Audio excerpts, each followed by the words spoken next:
Okay, what's going on? Vincent Rapasardi, BigBlueUnbiased.com. Thank you to those who have liked, commented, and subscribed. I really appreciate you guys. Make sure to turn on notifications so every time I post, you get a notification and you can come join in on the conversation. I appreciate the conversation that's been happening lately in the comment section. If you guys can comment, whatever it is, I really don't care. If you guys can comment, it helps the algorithm, gets more people to watch. If you could share it out there, follow me on Telegram as well. I usually post my videos and some updates on Telegram, Big Blue Unbiased on Telegram.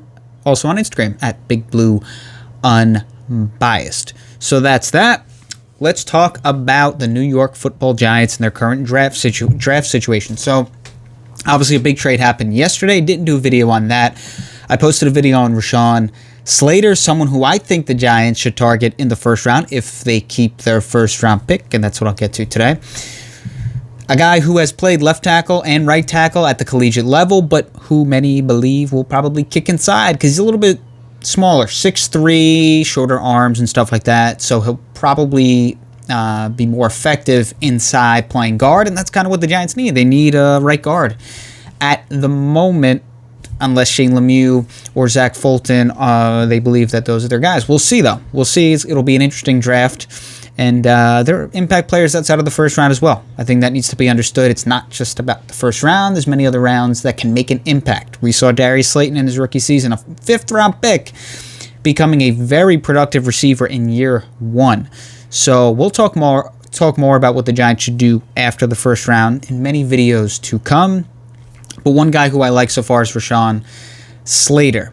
And it's interesting because if you probably watched the video, maybe even last week, I said, I don't know if I would take an offensive lineman if I were the Giants. But after this huge free agency where they got their wide receiver one, they got a Dory Jackson, a really good cornerback too. They're in a position where I think their next need is probably at right guard, and they filled a lot of holes so far in free agency. So they're in a really nice position where they could spend a first-round pick on another offensive lineman, and I wouldn't be opposed to it. So I do like Rashawn Slater as a potential first-round pick for the Giants. But in this video, we'll talk about something else. So obviously a huge day yesterday in the NFL. I'll sum it up. The Niners have the 3rd overall pick now. The Miami Dolphins have the 6th overall pick, and the Philadelphia Eagles move back and have the 12th overall pick. So big day. Full of draft trades. I didn't talk about it yesterday, but I do want to add it in this video. So that's that. Now the Giants are sitting at 11. I think this is an interesting position because this draft class is pretty deep at quarterback. There's a lot of good quarterback options. You have Trey Lance, you have Mac Jones, you have Justin Fields, you have all these interesting quarterback options. And I think there are going to be a few quarterbacks who teams, they wouldn't consider them with the 1st or 2nd pick, but they would be fine with taking them 10th, 11th, or 12th, somewhere in that range. And we saw that in the 2017 draft. I think this draft reminds me a little bit of that draft. I think these quarterbacks are better than pre-draft than the 2017 quarterbacks in terms of the hype. Mahomes and Watson, clearly they were taken at 10 and 12 pre-draft. There were question marks with those guys. There was talent. They were talented players, but in terms of the pre-draft analysis, there were still legitimate question marks. And I think if you're looking at this class pre-draft, there's more hype with these quarterbacks than the 2017 quarterbacks. So let me clarify that. Obviously, Mahomes has been just amazing, and so was Watson. So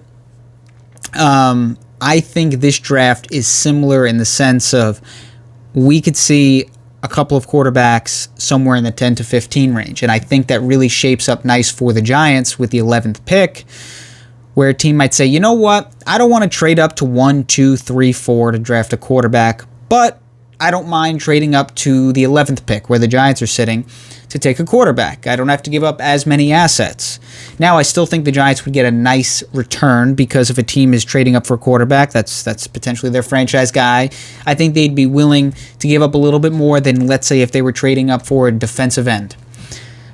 But I think these teams also know that if they trade up to the 11th pick, they don't have to give up the absolute haul that it would take to trade up for a top 3 pick or top 4 pick in the draft. So I think the Giants are in a really nice situation to potentially trade their pick if that's something that they're open to, and I think they could get a nice return in return. I think they can get a nice group of draft picks in return. So I think they're sitting in a really, really good spot where they can take a guy at 11. They can take a Rashawn Slater. They can take a wide receiver. If Kyle Pitts falls, they can take Kyle Pitts, whoever it might be. Dylan Russo, if Micah or Mika Parsons is there. I'm terrible with names, so if I mispronounce names, I mispronounce everybody's name. I know I was saying O'Shane Ximenez, and people are like, no, it's Ximenez, not Ximenez, and I'm like, I'm terrible with names. I can't pronounce names. So if Micah or Mika Parsons falls to 11, whatever it might be, the Giants are in a really good spot. They could take best player available. They could go on the offensive line where they could use a right guard. I think that would be a solid pick. That's probably an area of need at this point. If they're being picky, it's an area of need. I don't think they have to take a first-round offensive lineman. But they could do that, or they can trade that pick. And I think that pick is going to be very valuable for teams wanting to trade up for a quarterback.